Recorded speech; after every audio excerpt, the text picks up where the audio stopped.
Neville Longbottom, widely regarded as the underdog of the Harry Potter series, struggled with all things magic throughout his first 5 years at Hogwarts. It's common knowledge that he has weak control over his magic, and he even failed classes like potions, which did not require any casting spells. Yet, during the final battle in Harry Potter and the Deathly Hallows, he used the Sword of Gryffindor to kill Nagini, one of the Horcruxes, and help Harry defeat Voldemort. He ended up becoming one of the bravest and most important characters in the Harry Potter series. So, was Neville actually good at magic all along? Or did he just get lucky? Keep watching to find out. Neville used the wrong wand. To understand why Neville performed so poorly in his first years at Hogwarts, you have to know a few things about wand lore. It's not the wizard who chooses the wand. Instead, it's the opposite. It's the wand that always chooses the wizard. Spells cast with a wand that has never bonded with the wizard will not be effective or may even backfire. This is evident from the conversations between Harry and Ovliander, the wand maker, in the last book of the Harry Potter series. "The wand chooses the wizard," said Ovliander. "That much has always been clear to those of us who have studied wand lore." "A person can still use a wand that hasn't chosen them, though?" asked Harry. "Oh, yes. If you are any wizard at all, you will be able to channel your magic through almost any instrument. The best results, however, must always come where there is the strongest affinity between wizard and wand." Ovliander, Chapter 24, Harry Potter and the Deathly Hallows. Neville's wand originally belonged to his father, Frank Longbottom, a skilled and powerful wizard in his own right. But it was not a wand that chose him. He never defeated his father in any manner to gain complete control of the wand. As a result, almost all magical classes at Hogwarts were a struggle for Neville until Harry Potter and the Order of the Phoenix. He had trouble with most aspects of practical magic, especially with spellcasting. Before the battle at the Ministry, we assumed it was because he had no talent for magic, and some fans even theorized that he could be a squib. But during the battle at the Ministry during Book 5, his father's wand broke. He then had to get a new wand made of cherry and unicorn hair. Neville kicked aside the broken fragments of his own wand as they walked slowly towards the door. "My grand's going to kill me," said Neville thickly, blood splattering from his nose as he spoke. "That was my dad's old wand." Neville, Chapter 35, Harry Potter and the Order of the Phoenix. Afterward, he became more of a notable spellcaster in the Half-Blood Prince and Deathly Hallows since he gets a wand that chose him. Neville's self-esteem was low. Throughout his life, Neville has faced plenty of bullies, including those in his own family. The result was a lack of confidence. As a child, he probably heard how his parents were incredibly gifted wizards and witches, constantly overshadowed by the memory of their greatness, not to mention the emotional trauma he endured throughout his life. Imagine growing up hearing all about how your parents were magical geniuses and how special they were. It would put pressure on any child, and especially when he grew up with his overbearing grandmother, who had sky-high expectations of him. In fact, it's possible he feared magic because his parents were tortured by it. However, despite all these problems, Neville still had a spark of bravery. He demonstrated this when he stood up to the trio in his first year. "You can't go out.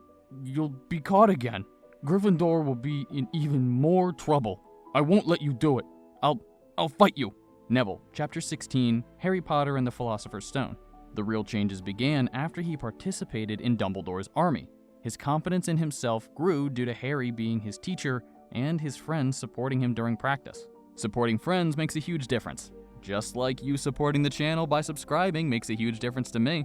Interestingly, he was the fastest to learn the shield charm after Hermione in those classes, even with a wrong wand. In fact, he barely spoke during DA meetings anymore, but worked relentlessly on every new jinx and counter curse Harry taught them. His plump face screwed up in concentration, apparently indifferent to the injuries or accidents, working harder than anyone else in the room.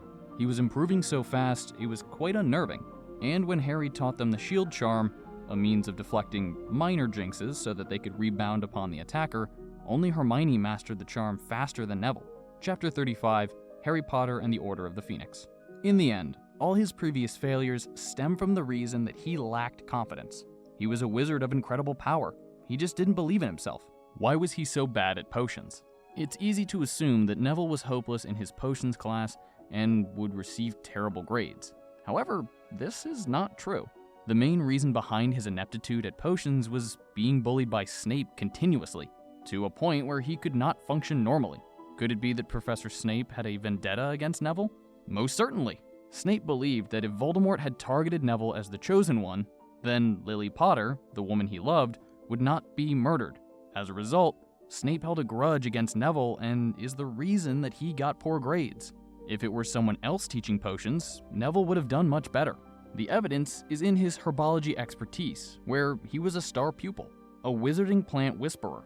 Professor Sprout often raved about how gifted Neville was at herbology, and how much she enjoyed having him in her classes.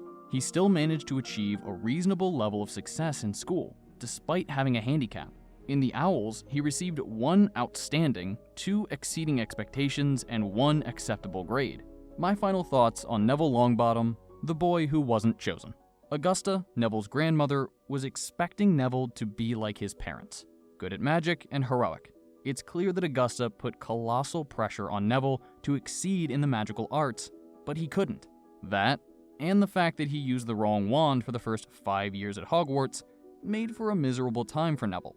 But after he got his new wand and the support of his friends, he started to shine.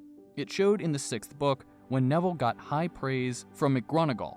"It's high time your grandmother learned to be proud of the grandson she's got, rather than the one she thinks she ought to have, particularly after what happened at the Ministry." McGonagall, Chapter 9, Harry Potter and the Half-Blood Prince. It's easy to forget how hard it was for Neville Longbottom. He went from being a shy, nervous boy who was ignored by most of his peers to becoming one of the most impressive wizards of his generation. It is too bad that he was initially stuck with his father's wand rather than one that would have suited him.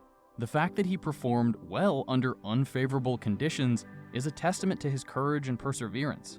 Do you think Neville Longbottom could have been a great wizard right from the beginning if he had been born in an easier time to learn magic? Let us know in the comment section below. Want to know why Tom Riddle was obsessed with divination? Click the video on the screen now.